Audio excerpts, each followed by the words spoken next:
My name's Mark. Sichelio. After my son died, I thought guilt was my punishment until I found what he left behind. After my son died, my wife stood in court, looked me straight in the eyes, and said I killed him. That moment shattered everything I was. My name is Michael Harris. I'm 43 years old. And until last year, I thought I had a perfect family, a wife I loved for more than 15 years, a teenage son who made me proud every single day, and a quiet home in Denver where life was simple. I ran a small auto repair shop, worked hard, came home to dinner, and believed we were happy. I couldn't have been more wrong. It was a Saturday morning when everything changed.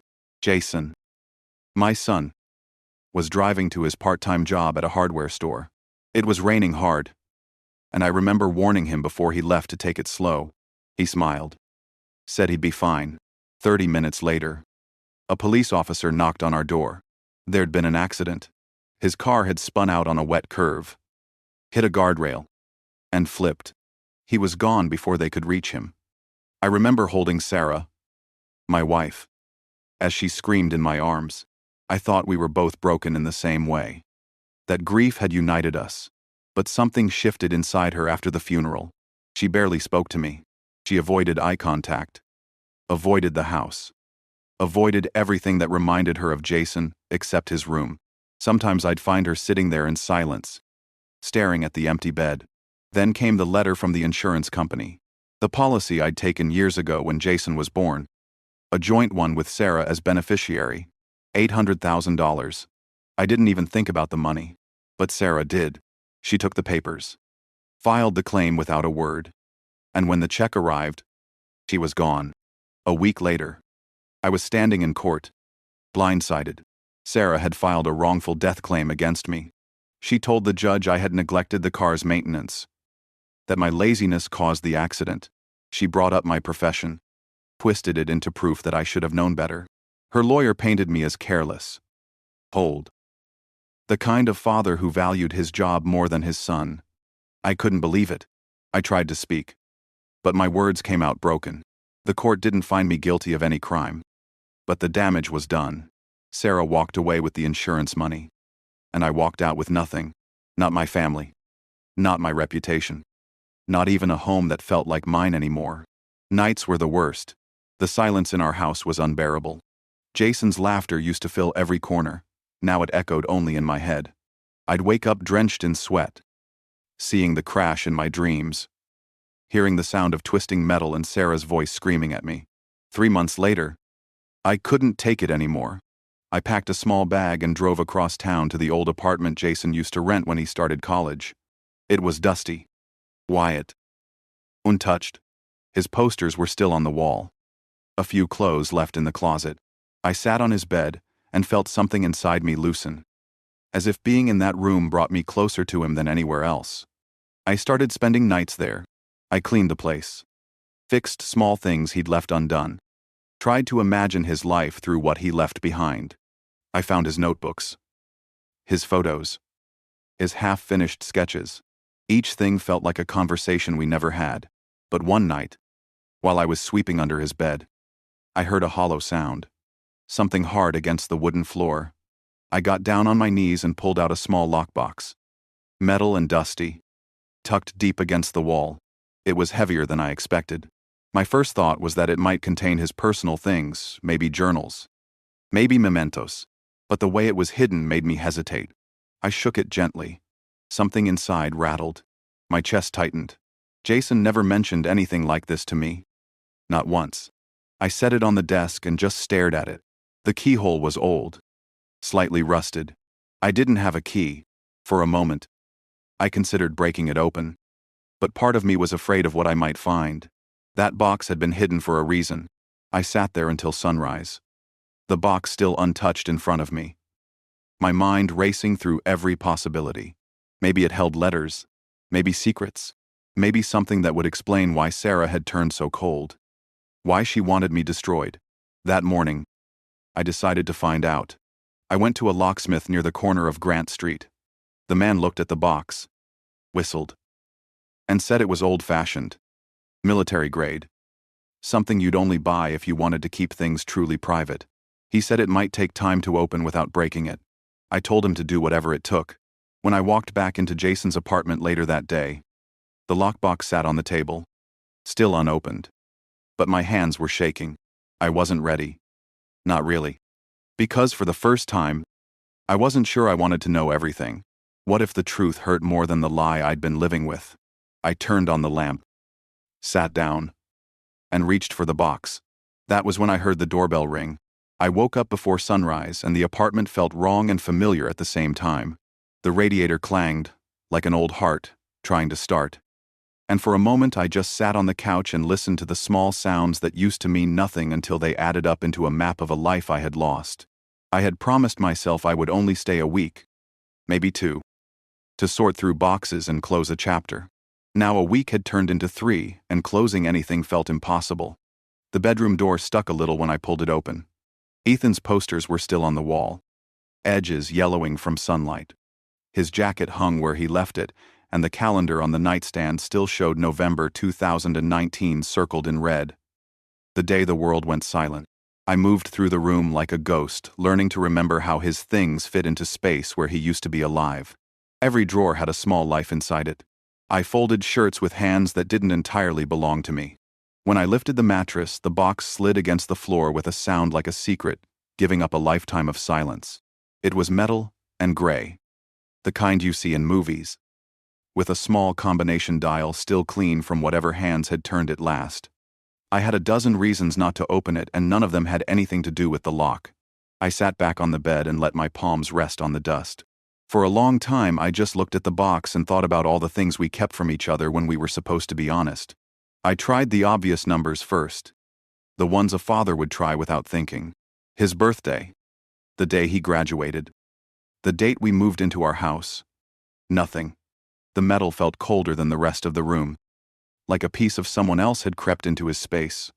I remembered a small argument from years ago about a safe he wanted to buy for his bike parts and gaming money. I remembered him laughing it off and telling me not to worry about it.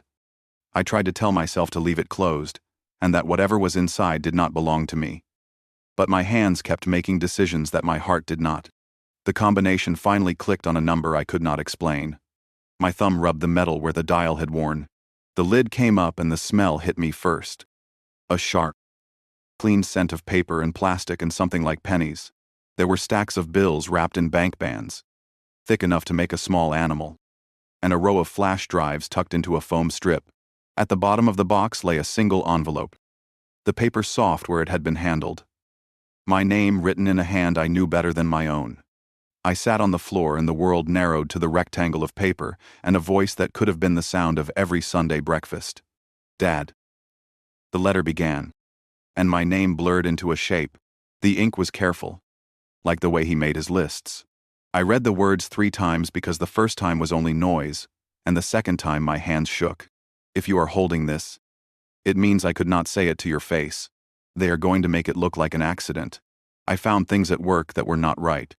I hid copies with Dwayne and with Mrs. Parker. Do not trust Laura or Alan. I am sorry I did not tell you sooner. Use the money to get help. Please do not be angry at me. The words tore out of me. Small and real. I felt stupidly angry first. A flash of heat so sudden I almost laughed at it. Angry at him for keeping secrets. Angry at myself for not seeing the way he clammed up. Angry at the world for shaping its punches into ways we could not always recognize. And under the heat came something colder. A hollow that felt like proof. I pulled out a flash drive. The label was a date. 102222019. It said in small block letters. My thumb hesitated over the port on my laptop. Part of me argued that I should call someone, that I should not try to play detective on my own and mess with evidence. But what would I tell them? That my 16-year-old son kept a box under his mattress with money and secrets, and a note that accused his mother. What kind of man tells a stranger a story that sounds like fiction? I set the drive in and clicked the file open. The screen filled with a grainy video. The timestamp read 2:47 a.m. The footage was from a small camera mounted inside a dashboard or an office corner. I could not tell which. The video quality was not the point. A truck pulled into an empty lot under sodium lights, and men moved boxes from the trailer into a van. The men wore dark clothes and faces obscured.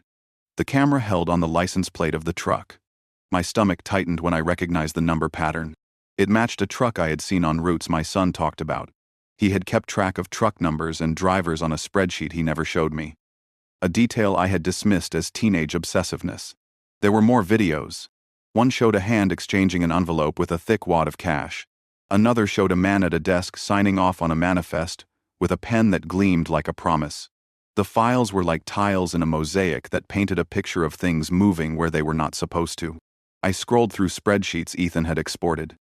Columns of numbers and names and notes where he had circled inconsistencies and matched fuel receipts to GPS data. He had built a pattern without telling a soul. I thought Laura had been in the other room, her voice arguing with a wall, her face a study in calm chaos. She had taken the insurance money and left for a small condo uptown with Alan in early 2020. I thought she might be embarrassed or relieved or 1,000 other things. I had not expected a conspiracy with a name and numbers and faces. My hands found another drive. This one had a different handwriting on it. Smaller. Tighter.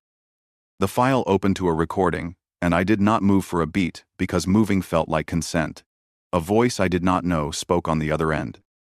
A man with a measured tone talking about manifests and back routes and how a shipment could be simplified. He mentioned names.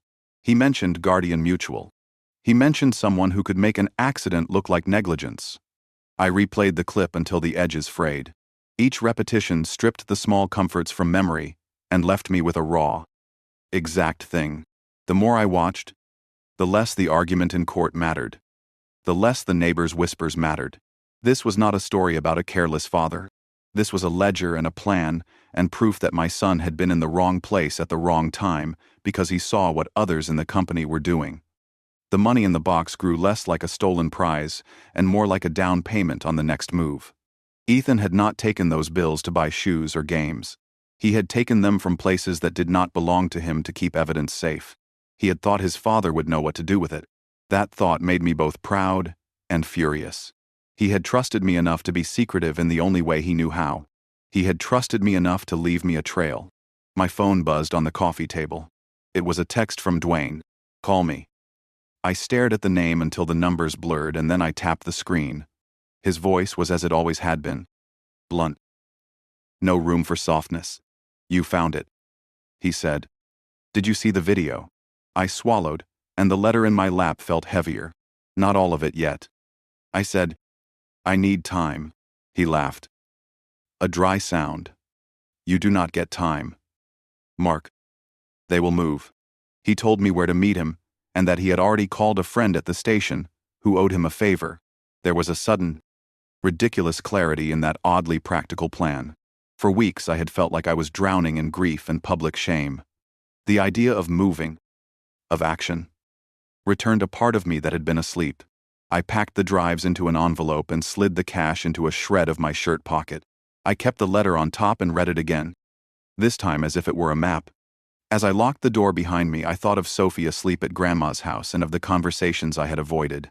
I thought of Laura's face in court, the way she had looked at me with a mixture of triumph and something I could not name. The apartment smelled of coffee and cinnamon and the kind of stillness that comes after something catastrophic. Outside, the city was waking, indifferent and steady. I walked to Dwayne's truck, with the envelope pressed to my chest, and a kind of reckless hope in my step. I had no legal strategy. I had no guarantee anyone would listen. What I did have was what my son had left me, and the sudden real sense that if I did not follow his trail, the story would never change. I pressed my hand to the steering wheel and tried to imagine what it would feel like to tell someone that the truth lived in a small metal box under a bed. We drove in silence for a while. Dwayne lit a cigarette and passed it back without asking. The sun rose slow over the industrial stretch of the city, and the buildings looked like they had been built for people who did not plan to be forgiven. Dwayne kept glancing at me in that way brothers do when they are measuring a man to see if he is finally ready to do the thing he needs to do. We passed the plant where I used to work. The sign still said Cascade Chemical, and the lot was full of the same trucks Ethan had flagged in his lists. I thought of the meetings and the memos and the small compromises we had all made to keep things moving. I thought of the way a life can be built out of necessity and then dismantled by greed. Dwayne turned the truck into a side street and pulled up in front of a diner where a man from the police station would meet us with a list of things he could do without making it a headline. I sat there looking at the metal box in the bag at my feet, and I realized that the space between a father and the truth could be crossed by someone very small who trusted you enough to leave a map. I felt the weight of the choice, and then I stood up, and we went in. I sat in my truck outside Emily's house for almost 20 minutes before I could force myself to get out. The autumn air was sharp, the kind that stings your lungs when you breathe too deep. The lights inside were on, glowing warm behind the curtains. But I couldn't bring myself to knock.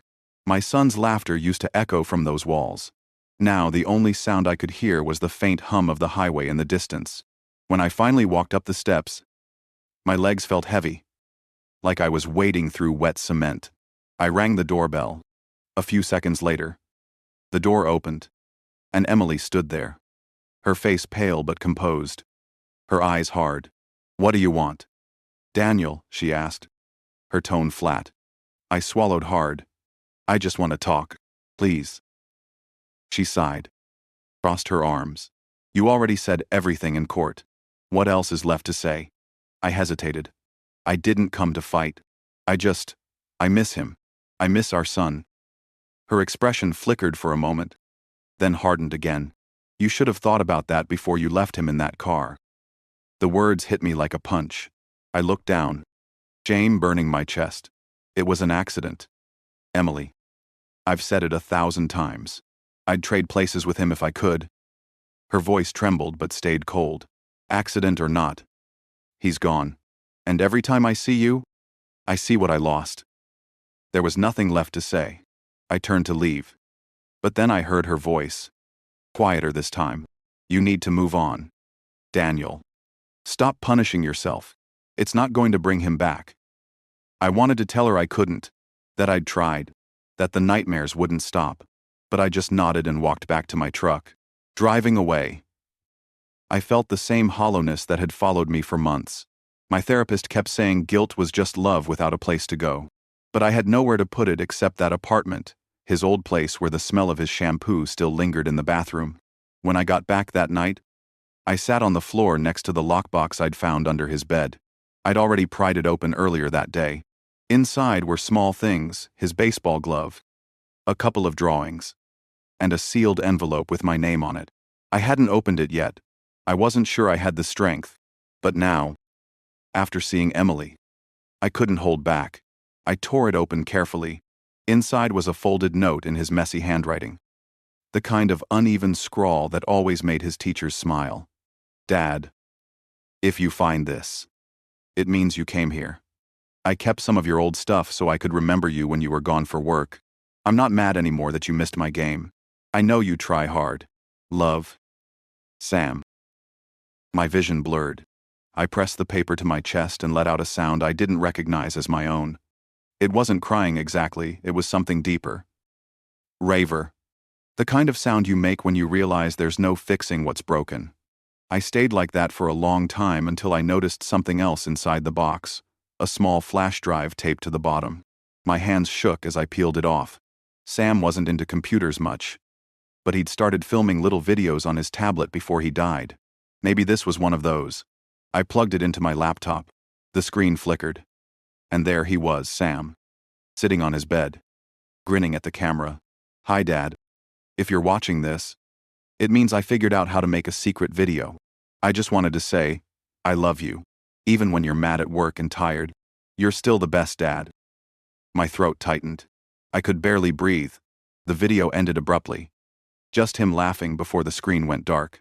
I replayed it again and again until the battery on my laptop died. It was the first time in months I'd heard his voice outside my dreams. The next morning, I woke up on the couch with the flash drive still in my hand. For the first time, I felt a strange kind of clarity. There was something more here. Maybe Emily needed to see it too. Maybe it could help her remember the parts of me that weren't a monster in her eyes. I took the drive and drove back to her house. She was surprised to see me again. But she didn't slam the door this time. "What now?" "Daniel," she asked, her voice softer. "I found something," I said quietly, holding up the flash drive. "It's from Sam." Her eyes widened. From him. Yeah. You should see it. She hesitated, then stepped aside to let me in.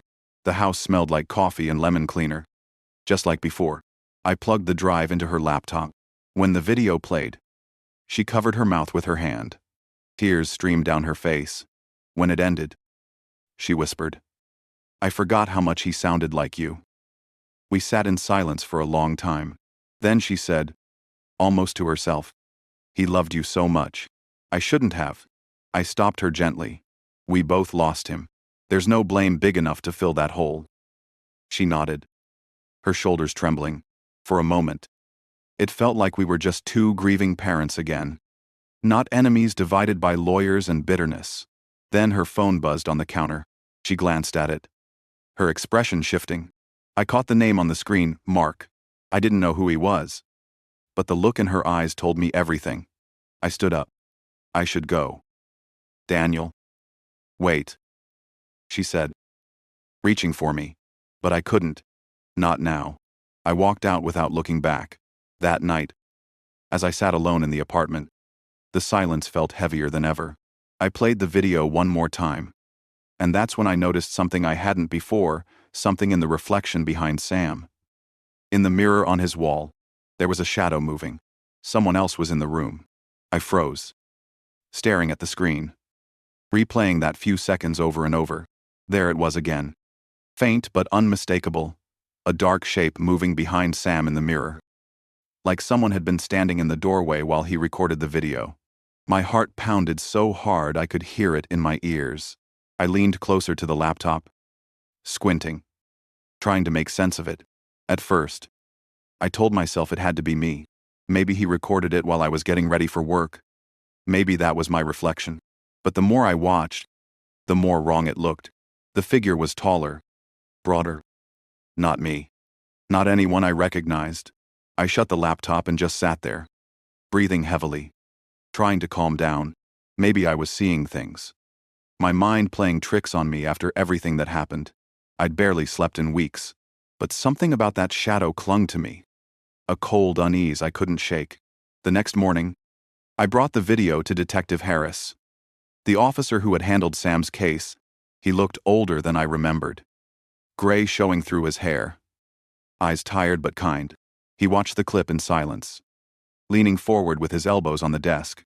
When it ended, he replayed it, then looked at me. "That's an old recording." "Right," he asked.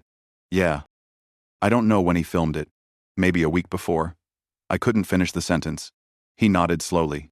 "And you think someone was in the room with him?" "I don't know what to think," I said. "All I know is that it wasn't me. And it sure as hell wasn't Emily." Harris sighed and rubbed the back of his neck. "I can have the lab look at it." "But Daniel, it's probably just a trick of light. Kids move around. Shadows shift. You've been through a lot. Sometimes our minds, I'm not imagining this." I cut in. "Look at it again, please." He studied the footage once more, pausing at the exact frame where the shadow appeared. This time, his expression changed. "I'll send this to forensics," he said quietly. "No promises. But we'll see what we can pull from it."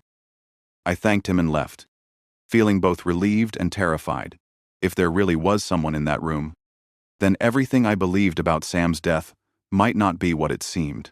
That night, I couldn't stop thinking about the apartment. I remembered the lockbox, how neatly it had been hidden. Sam wouldn't have done that on his own. Someone helped him hide it, or someone wanted to hide it from me. Around midnight, I drove back there. The hallway lights flickered as I walked in, the air thick and still. I switched on the light in his room. The bed was still unmade from when I first moved in.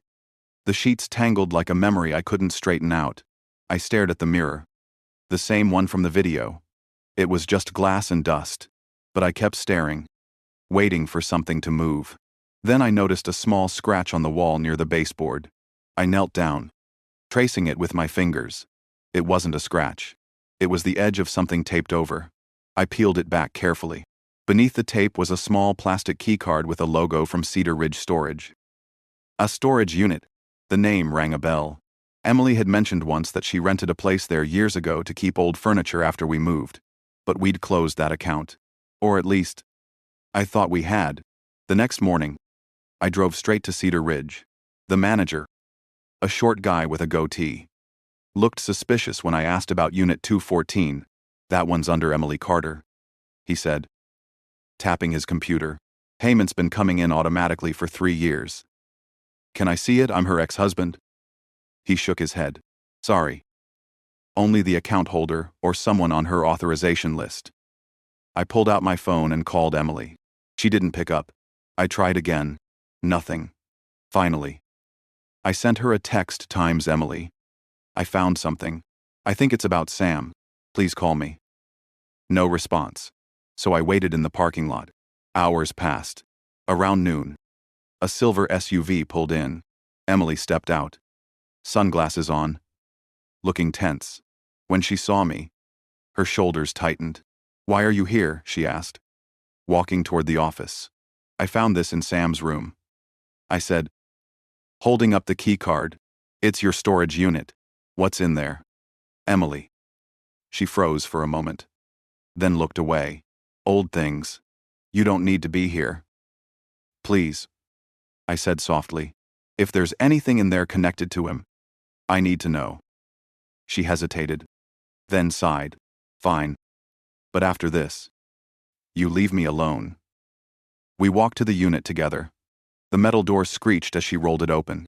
Inside were stacks of boxes, a few pieces of furniture. Nothing unusual at first glance. But in the corner, under an old tarp, I saw something familiar, a red bike. Sam's bike.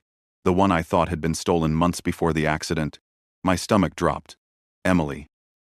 Why is his bike here? She looked away. He didn't want to ride it anymore after he fell. I stored it here to make space. That's not true, I said, my voice shaking. He loved that bike. He rode it every weekend. Why would you lie? She opened her mouth, but no words came out. Then she whispered, Daniel, please, just drop this. Before I could respond, my phone buzzed. It was Detective Harris. I answered, still staring at her. Daniel, he said, his tone suddenly urgent. We analyzed that video. There's definitely another figure in the reflection. But that's not the part you need to hear. The timestamp on the file. It's from 2 days after Sam's recorded time of death. My hand went cold around the phone. I looked at Emily, who was already watching me, eyes wide with something between fear and guilt. Emily, I said slowly, what did you do? She took a step back, tears filling her eyes. It's not what you think. I could barely breathe. Then tell me what it is. She opened her mouth, but her voice cracked. I can't, she said. Then she turned and ran out of the storage unit. I stood there in the dust and silence, staring at that red bike, the echo of my son's laughter playing faintly in my memory, and the question burning in my mind, if Sam really died that day, who recorded that video? My legs went weak, and I had to sit down on the edge of a crate to stop myself from moving until my legs gave way entirely. Seeing the bike there, feeling the grit of the storage unit under my palms, the world narrowed until it was only breath and sound, and the memory of Sam pedaling down our street, laughing like everything was going to be fine.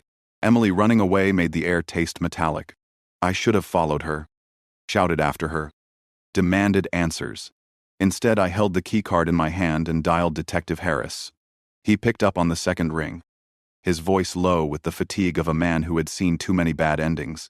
They ran the clip through forensics, and it is not just a trick of light, he said. He paused. There is definitely a second figure in the reflection, and we can enhance it enough to get a silhouette. He told me the timestamp is odd, and that the file metadata shows edits made after the original recording date. Someone altered the file or added footage later. He sounded almost apologetic when he added that this will complicate things. If someone altered evidence, they could be trying to frame someone else or hide something bigger. I felt the floor shift beneath me. Frame things. Hide things. Not just a stupid, tragic accident. I could hear Sam's voice in my head telling me to be better, to notice what others didn't. It was the small things he had noticed that mattered. The spreadsheets and the truck numbers. The receipts he kept in a folder no one thought to open. Dwayne pulled up 10 minutes later, his truck rumbling under the weight of his knives and tools, and a life that had always smelled of oil and winter. He did not ask questions at first. He shut off the engine and reached across the console to hand me a coffee he had bought somewhere on the way. His face was hard in a way I had not seen since the funeral. He said we need to be careful. That whatever was in that unit could make people dangerous. He used the word dangerous like he had used it in the past about people who took liberties with other people's lives. We drove to the station in silence, and Harris met us at the evidence locker. A manila folder in hand, and a look like he had stayed up too long. The silhouette was grainy but clear enough to see someone tall, wearing a coat with a collar turned up as if they were trying not to be recognized. The angle of the head looked like someone who was listening, not filming. The audio track had a faint hum underneath Sam's voice, a pattern that a tech could match to equipment. Harris said he would try to isolate it, but it will take time and the lab is backed up.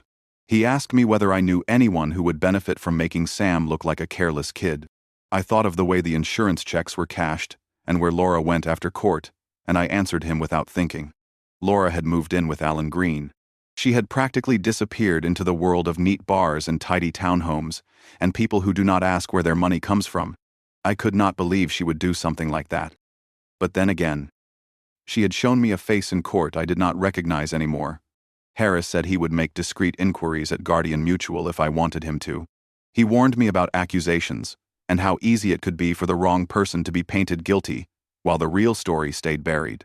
Outside, Dwayne lit a cigarette and looked at me sideways. He asked whether I wanted to confront her directly at her condo or wait until we had more.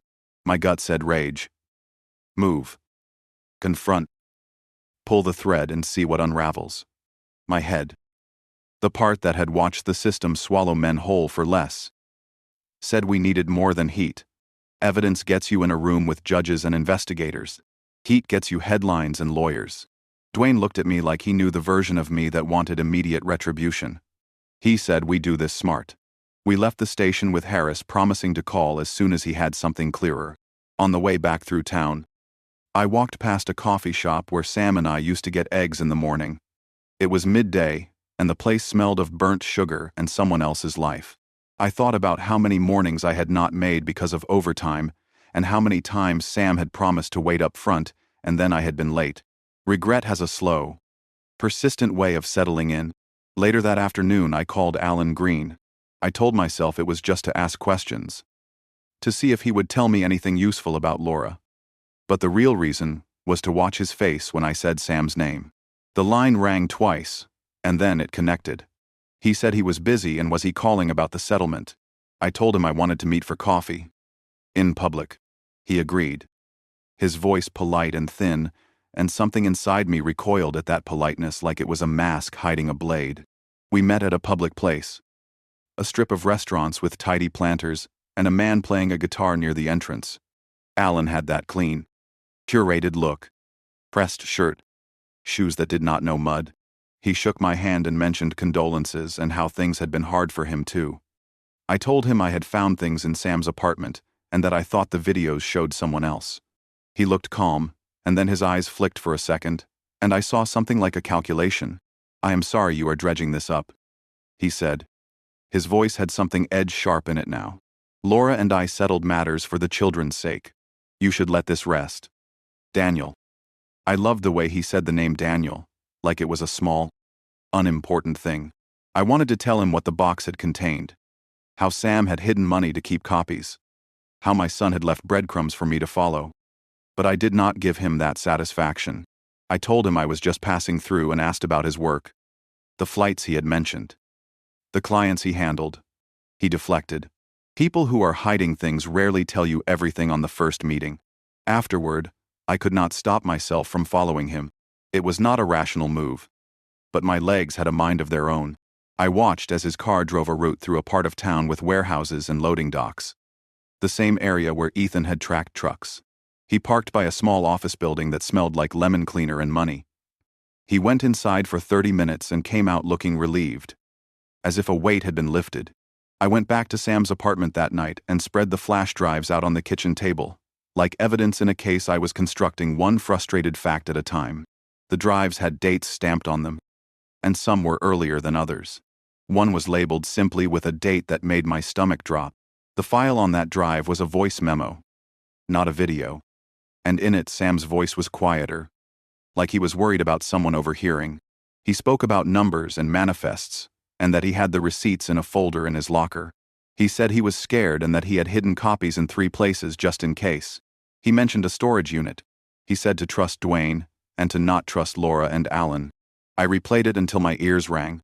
The recorder had a background noise I had not noticed before. A beeping like a scanner. I recognized it from the plants.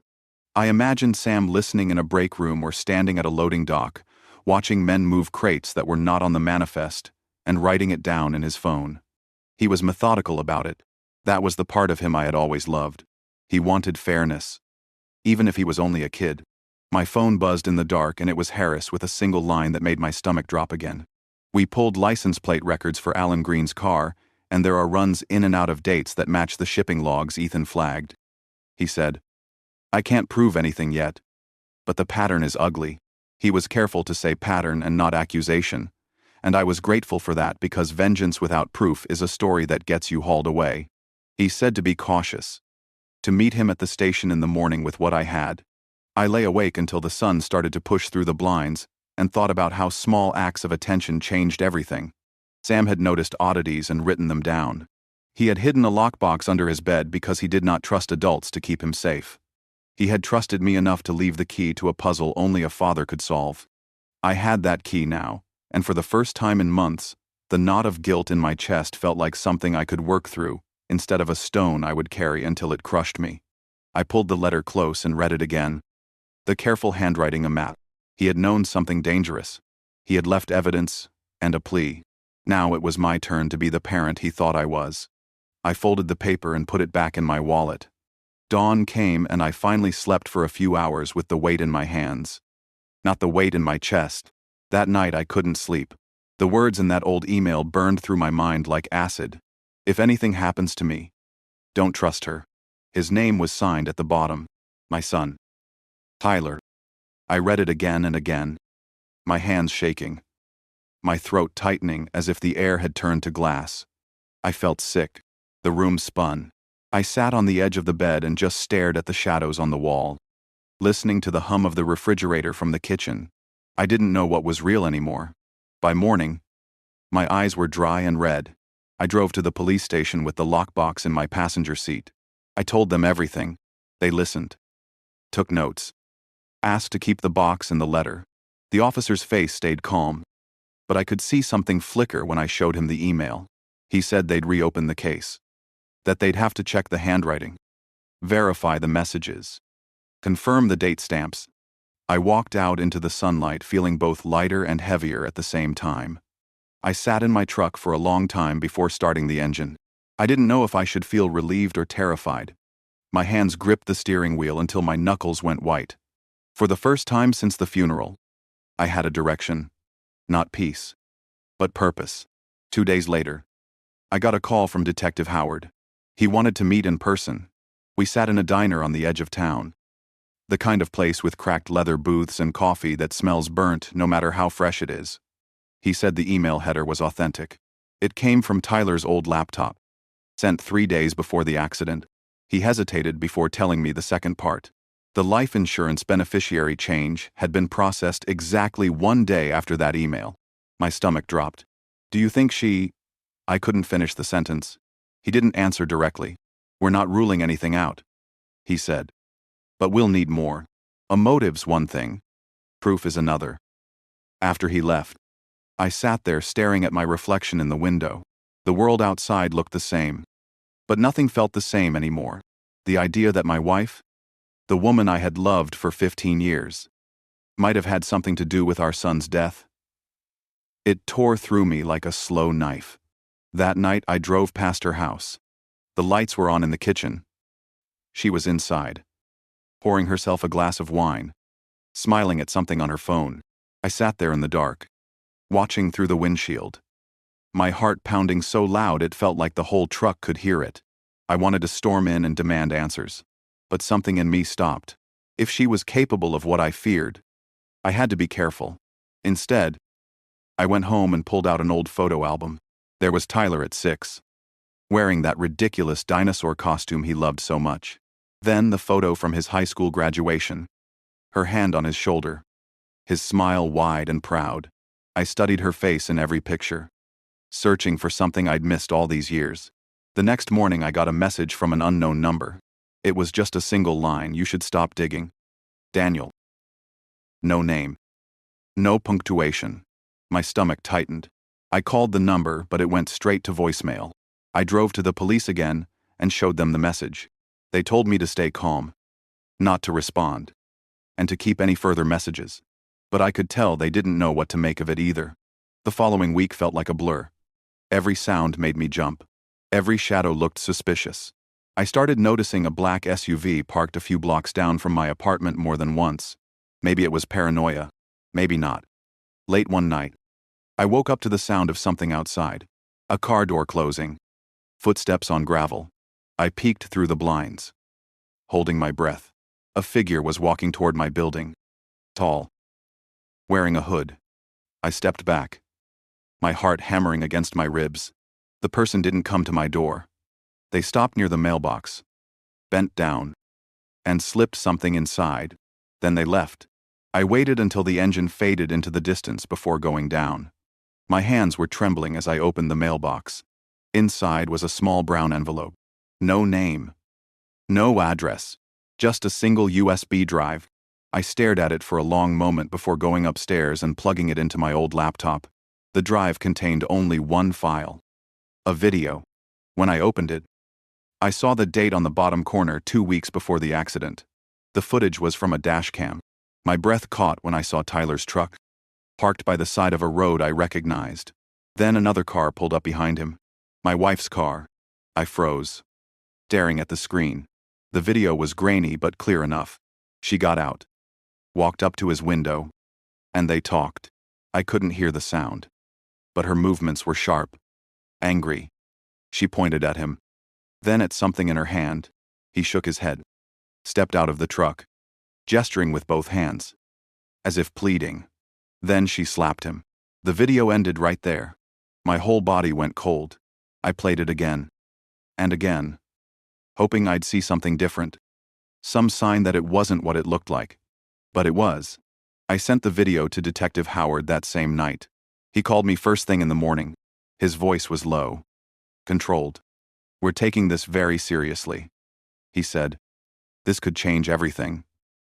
When I hung up, I sat there in silence, staring at the empty space on the floor. I realized I hadn't eaten in a day. My mind was spinning, trying to make sense of it all. What had they argued about? What could make her so angry? By evening, I drove back to Tyler's apartment. I needed to be there, to feel close to him. The air inside smelled faintly of his old cologne, mixed with dust. I sat on the floor beside his bed, my head in my hands. The room was quiet except for the ticking of a cheap clock on the wall.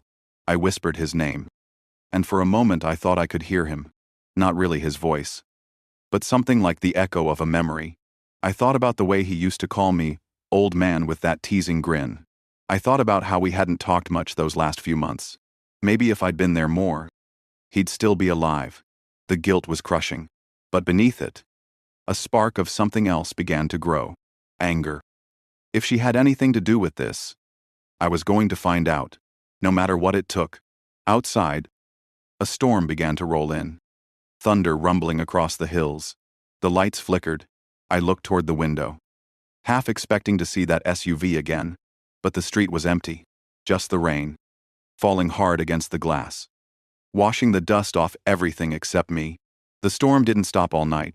I sat by the window until dawn, watching the rain slide down the glass, my coffee turning cold in my hands. My thoughts kept circling back to that video. Her face, her movements, the way she hit him. It wasn't the woman I used to know.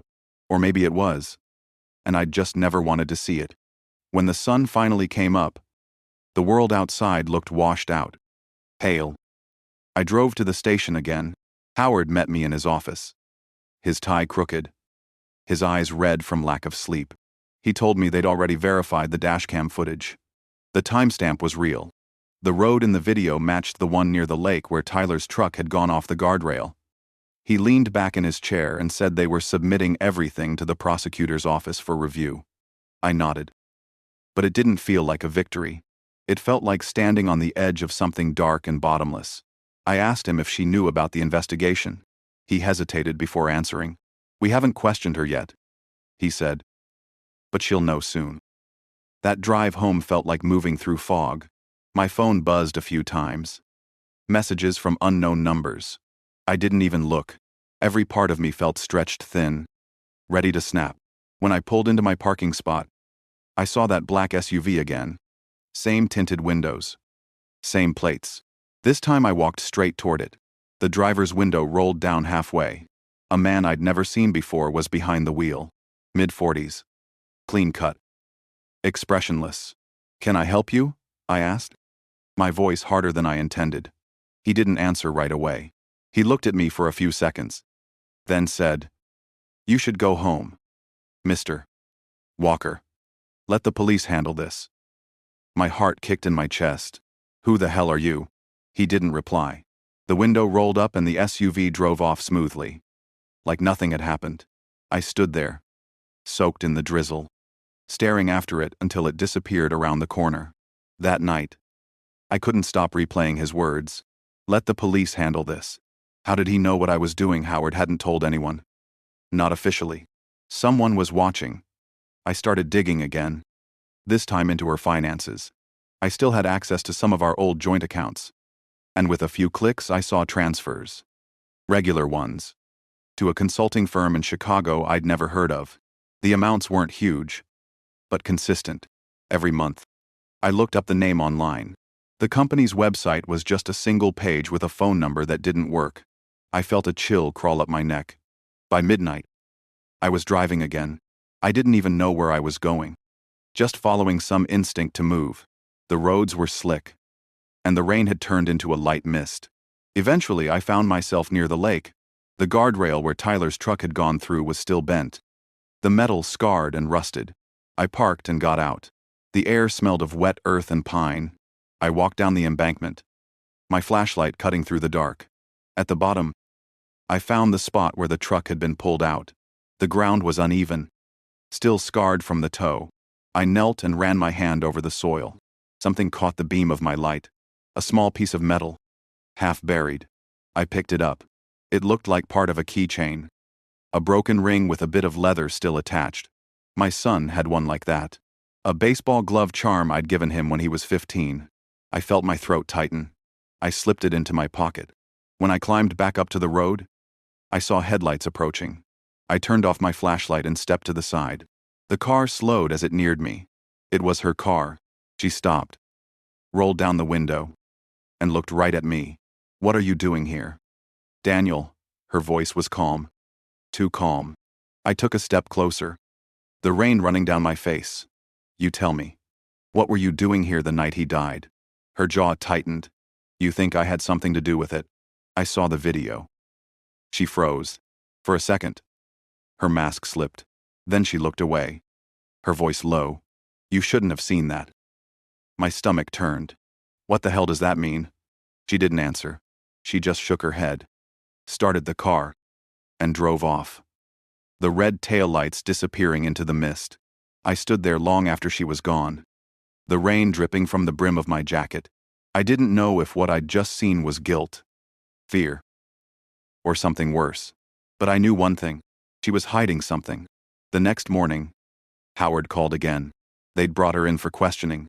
He said she denied everything. Claimed the argument in the video was about money. That Tyler had borrowed some from her and refused to pay it back. But then he added something else. They'd pulled her phone records. The last call before the crash had been to Tyler. 3 minutes long. And there was another number she'd called right after. The same consulting firm I'd found in her bank statements.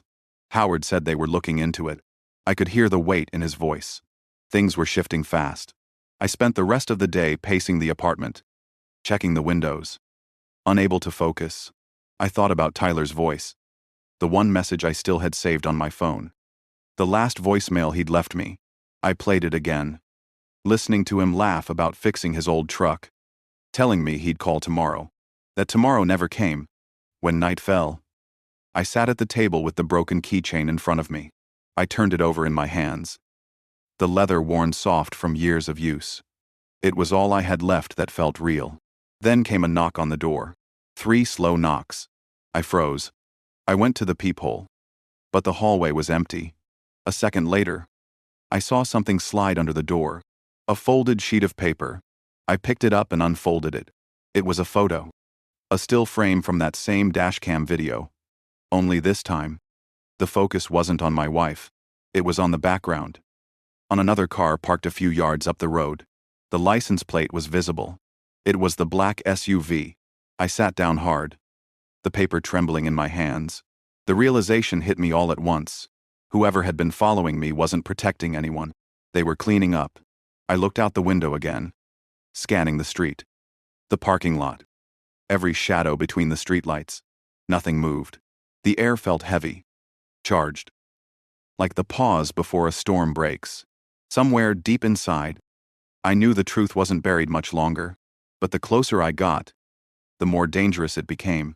And whoever was behind that SUV already knew I was getting too close. Sleep didn't come that night. Every time I closed my eyes, I saw the photo again. That black SUV sitting on the shoulder of the road. Headlights dim. Engine idling. The same car that had followed me for weeks. The same car near my son's crash site. My mind kept circling the same questions. But there were no answers that made sense. By morning, I was done waiting. I called Howard.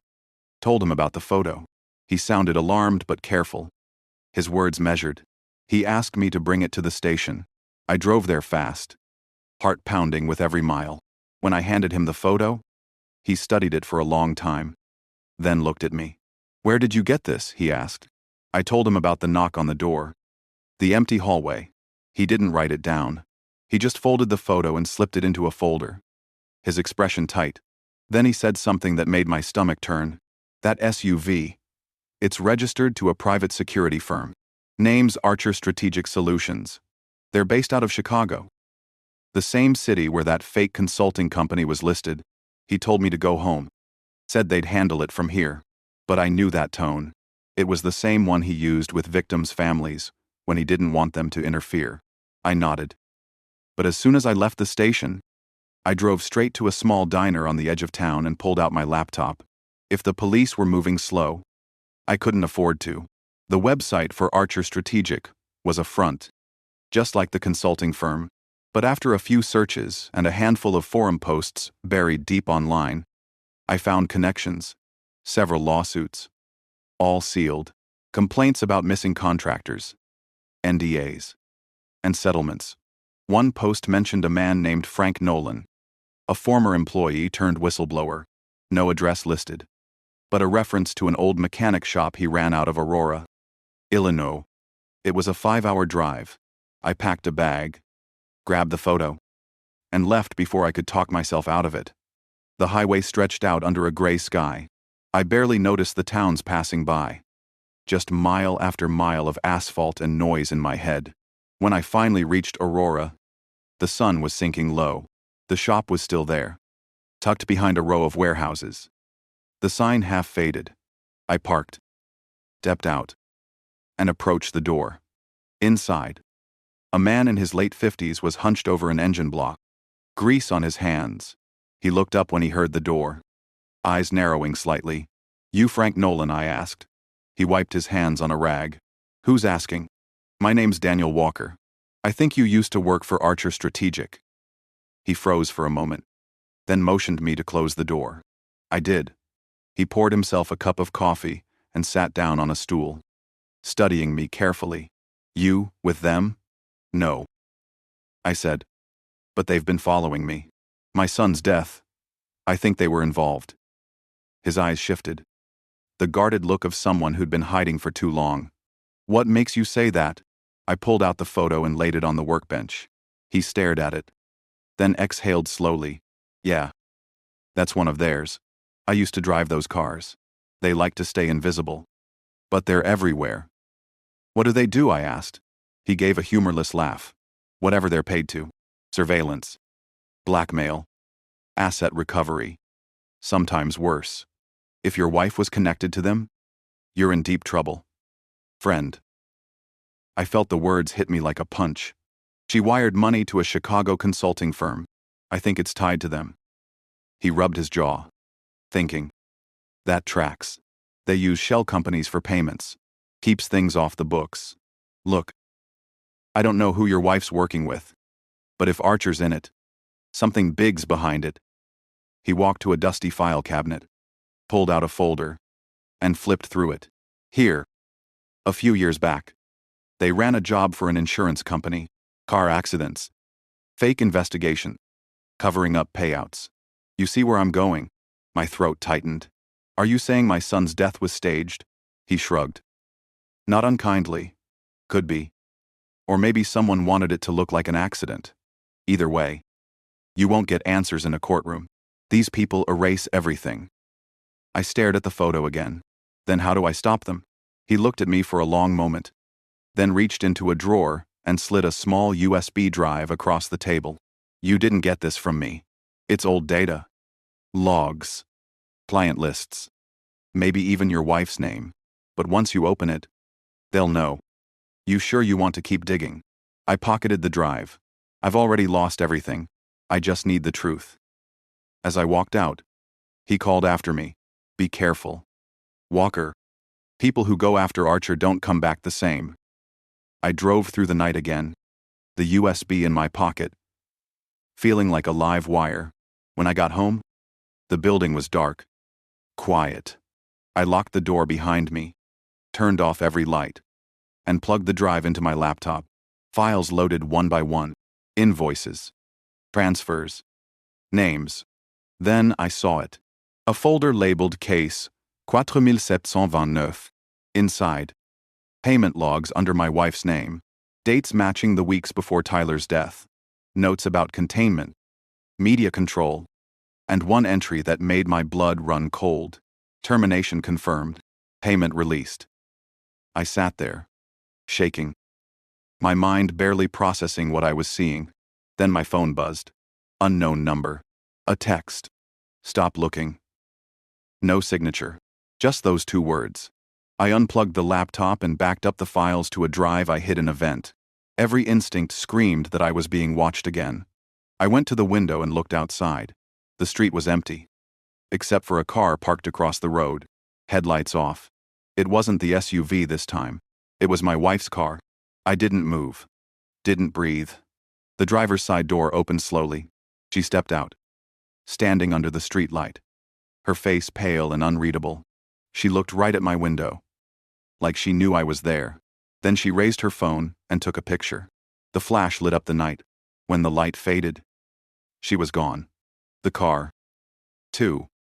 Only the echo of the shutter sound stayed in my ears. I sank onto the floor, clutching the USB drive. I didn't know if this was a threat, a warning, or something worse. But I knew the line between truth and danger had just vanished completely. Somewhere out there, the people who killed my son were still moving, still watching, and now they knew that I finally knew their names. They came quietly, earlier than I expected. In the gray before dawn, when the neighborhood was still, and the air had a hard edge to it, I had slept in fits and starts for 2 nights. The USB tucked into my jacket like a secret heartbeat. When there was a solid knock at my door, my first thought was that the SUV had come back. Instead it was Detective Howard.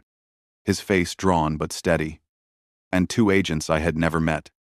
Wearing plain clothes and the kind of badges that make the world shrink to a single truth. We did not waste time. He went through what they planned with a calm that felt almost unbelievable after the chaos of the past weeks. They had warrants. They had enough to look into Archer Strategic and the shell company that had been moving money for months. They wanted my files. The drives. My son's letter. They wanted every scrap I had tucked away in vents and under floorboards. I handed it all over like giving up a small animal I could no longer feed. They picked up Alan Green first. At his office. He was smoothing his tie when the agents walked in. He looked surprised in a way that made me feel foolish for ever thinking the world had room for his kind of surprise. They took him into custody quietly, reading a list of charges that felt like paper punching through the surface of the world. I watched the whole thing from a few feet away, under the pretense of waiting to talk to someone. But really so I could see him when the mask slipped. They went next to the Archer front. The agents moved with a kind of efficiency that left no room for drama. Vehicles were seized. Files copied. Servers imaged. Frank Nolan's tip had been the crack that let them wedge the door open. He had flown in overnight and sat across from me in the briefing room with the kind of tired eyes that only people who have been looking over their shoulders for years have. He pointed to names on the printed lists, and I watched the pattern emerge like constellations on a dark night. There were invoices and shell companies and references to containment and media control. There were payments routed through Guardian Mutual and through accounts with names that meant nothing until they pointed to a city. A safe. A storage unit. And then everything clicked into place. Laura was taken later that morning. She was sitting at a cafe table when the agents approached her. She covered her mouth, and then the world telescoped in on her hands. Shaking like a small animal caught in a trap, she was handcuffed and then led away, while a small crowd started to gather. People took out their phones. Someone shouted, "I felt that old raw thing rising again." But this time it was steadier. I did not want the spectacle. I wanted the truth laid out in a courtroom. Dry and unforgiving. I wanted names next to actions. Not gossip. When they charged Allen and several operatives from Archer with conspiracy, tampering with evidence, and fraud, the headline machine started to hum. For a day, it felt like my life was being sifted through by people on fast forward. And then the work settled into patience. Investigators pored over logs and bank transfers. Prosecutors built timelines and chains of custody. Howard called me often with updates, explaining things in a way that made me understand that justice is not always loud. Sometimes it is slow and technical, built with patience and paperwork. We went to court. The prosecutor presented the case with a clipped clarity that left no room for the theatrics that had accompanied the earlier trial. They played the videos Ethan had collected.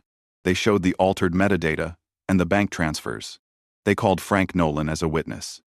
And watching him on the stand, explaining how Archer operated, made parts of my head unclench that had been closed for years.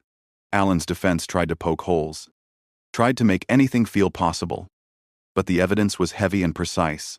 Laura broke on the stand. There was a moment when she looked smaller than I had ever seen her. She testified, and then she contradicted herself. The more she tried to explain payments and meetings and the pressure she had been under, the more the web around her tightened. I had imagined that hearing her speak about it would hurt worse.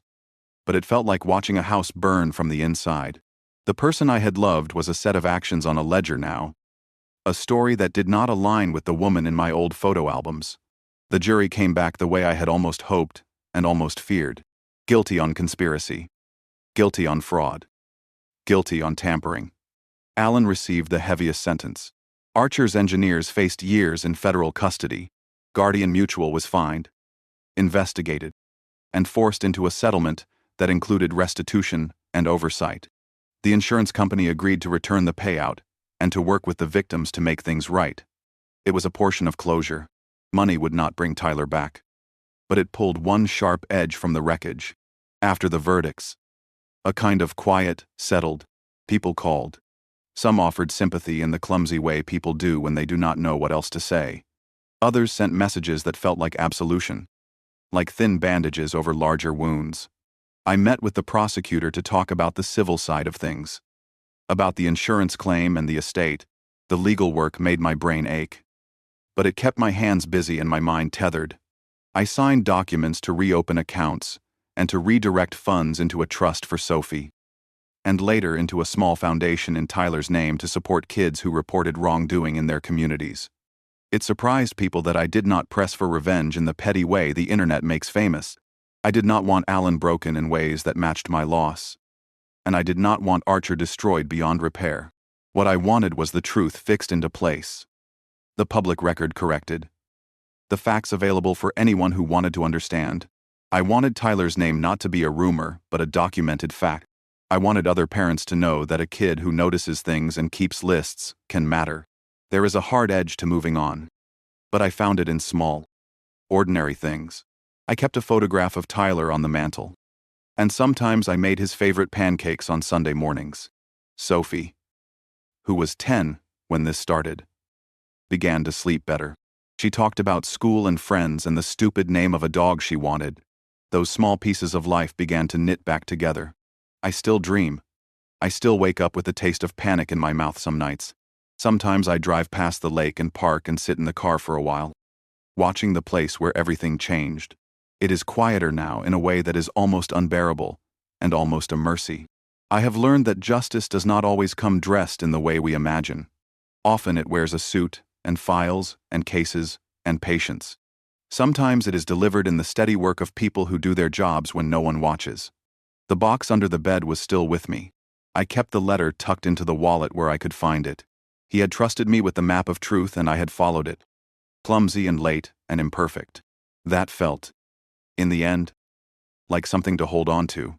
If anything in this story matters, it is that the small things add up. A spreadsheet, a recording, a note slid under a mattress. If you have a gut that says something is wrong, follow it. Be careful. Be smart. But follow it. Tell someone you trust. Keep copies. And if you can, teach the kids in your life that their attention matters. If you got this far and this story moved you, leave a comment and tell me what you would have done. Share this with someone you think needs to hear it. If you believe in truth, consider subscribing. I do not ask for much, but I would like Tyler to be remembered, not as an accident, but as someone who tried to make things right.